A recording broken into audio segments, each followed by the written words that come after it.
자, 이번 시간 이어서 부동산 설계 문제풀이 강의 진행하도록 하겠습니다. 먼저 제1장 부동산 설계 2의 파트에서 우리 주제 2번의 부동산 설계 프로세스 6단계 같이 보도록 하겠습니다.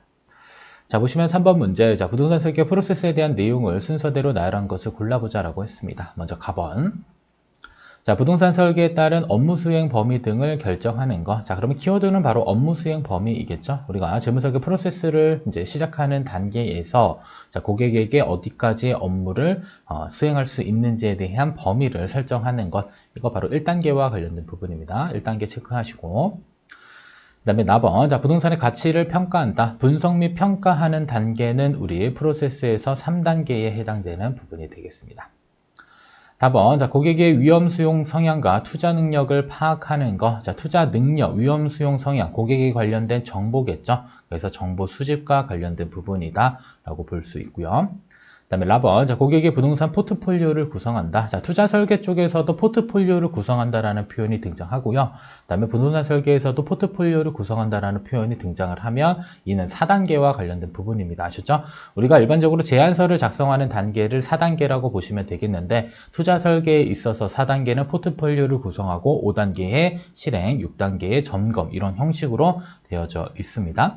그래서 마번, 자, 실행한다는 5단계가 되는 것이고요. 그 다음에 점검하는 것은 6단계가 되겠습니다. 아시죠?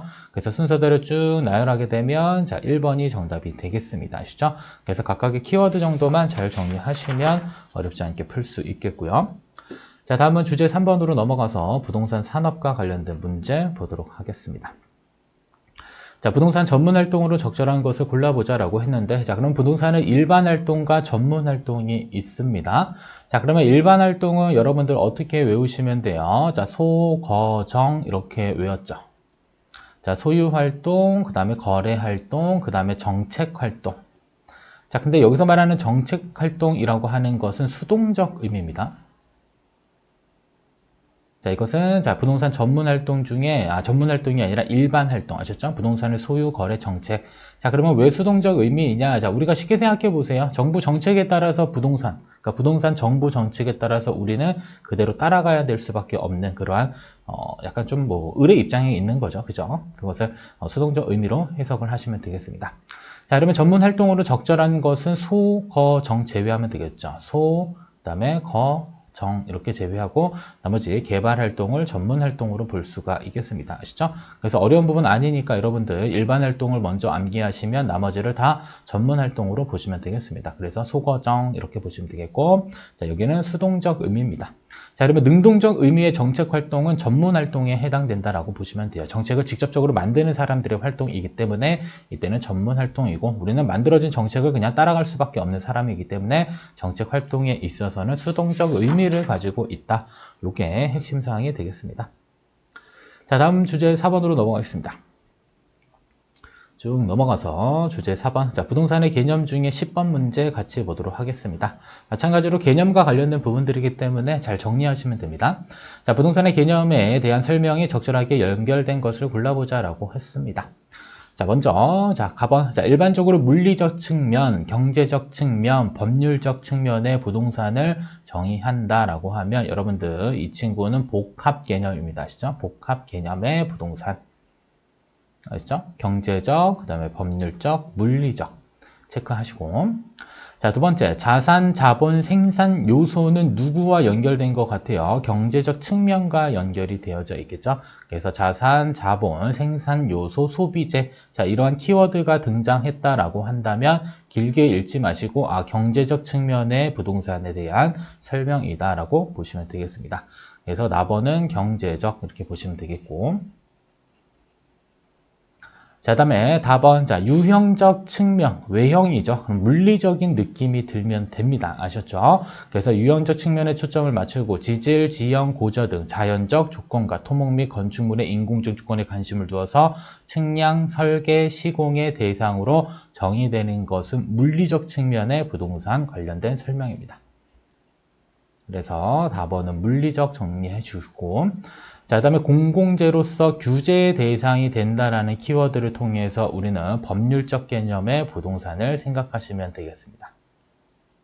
그래서 각각의 키워드들을 여러분들이 숙지하시면 되고요. 자, 키워드가 등장했다라고 한다면 각각의 선택지들 맞춰보시면 되겠죠. 그래서 4번은 몽땅 다 복합 개념이었고, 두 번째 경제적 체크하고, 그 다음에 세 번째 다는 물리적이었죠. 그러면 정답은 3번 찍고 바로 넘어가시면 됩니다. 아셨죠? 그래서 끝까지 뭐 다 풀 필요는 없어요. 몇 가지가 딱 맞고 마지막 게 선택할 게 없다라고 하면 그냥 넘어가시면 됩니다. 그랬을 때 시간을 절약할 수가 있겠습니다.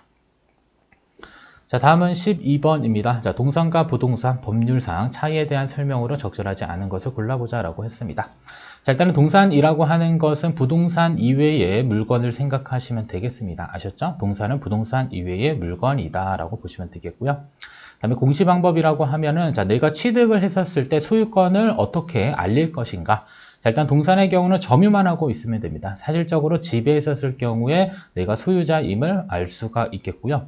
네, 부동산의 경우는 우리가 부동산 취득하게 되면 뭘 하죠? 등기라고 하는 것을 합니다. 그래서 등기를 통해서 내가 소유권자임을 밝힐 수가 있다라고 보시면 되겠어요. 그래서 널리 알리는 것 이렇게 생각하시면 되겠고, 자, 그다음에 권리 변동이라고 하는 것은 그러니까 소유권을 이전하는 관점에서 생각하시면 되겠습니다.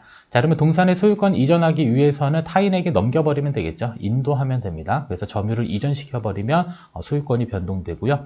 그다음에 부동산의 경우는 우리가 소유권 이전하기 위해서는 법률행위라고 하는 뭐 매매계약서를 작성을 하거나, 자, 그리고 나서 인도하는 게 아니라 등기를 해야 되겠죠. 그죠? 그래서 2번이 틀렸습니다. 아시죠? 권리 변동에 있어서 동산은 점유 이전하면 되고 부동산은 법률 행위와 등기하면 되겠습니다. 자, 그다음에 공신력입니다. 자, 공신력은 자, 우리가 동산을 취득한다라고 했을 때 사실적으로 지배하는 자와 거래 계약을 체결을 하겠죠. 자, 이랬을 때는 공신력이 인정된다라는 것은 점유한 자와의 거래는 자, 계약을 인정해 주겠다라고 관점에서 생각하시면 돼요. 그러면 실제로 점유한 자와 실제 소유자가 다른 경우가 있겠죠. 자, 근데 원래대로 거래라고 하는 것은 실제 소유자와의 거래를 해야지 인정을 받을 수 있는데, 자, 동산의 경우는 점유자와 실제 소유자가 일치하지 않은 상태에서 우리가 점유자를 통해서 계약을 체결했다라고 한다면 이 계약 체결을 인정받을 수 있다라고 보시면 되겠습니다. 이게 공신력이 있다라는 것이고, 자, 부동산의 경우는 인정되지 않습니다. 그래서 우리가 부동산 등기사항 전부증명서를 떼다가 소유자를 확인을 하고요. 근데 또 실제 소유자가 다를 수도 있습니다.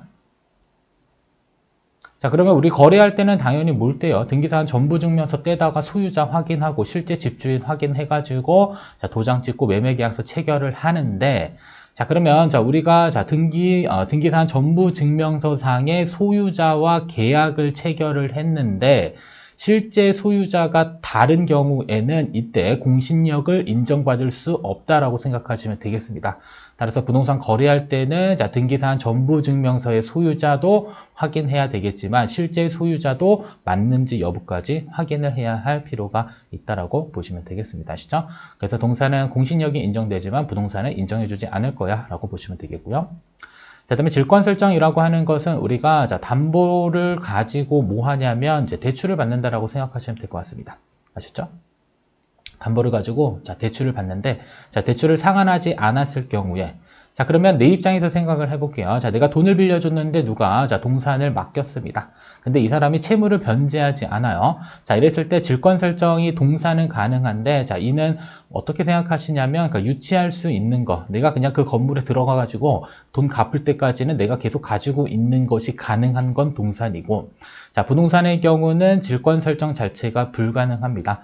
자, 그러면 자, 부동산을 담보로 대출을 해줬는데, 자, 이 사람이 돈을 갚지 않는다라고 해서 내가 해당 부동산에 들어가서 살고 있을 수는 없다라는 겁니다. 대신에 뭘 설정할 수가 있냐면 저당권을 설정을 할 수가 있습니다. 부동산의 경우는. 자, 그러면 돈을 안 갚으면 우리 어디다 넘겨버려요? 경매에다 넘겨버리는 거죠. 그래서 동산의 경우는 질권 설정 가능하지만 부동산의 경우는 질권 설정은 불가능하지만 저당권을 설정할 수 있는 이러한 차이점들 있습니다. 그래서 정답 2번 잘 체크해 주시면 되겠습니다.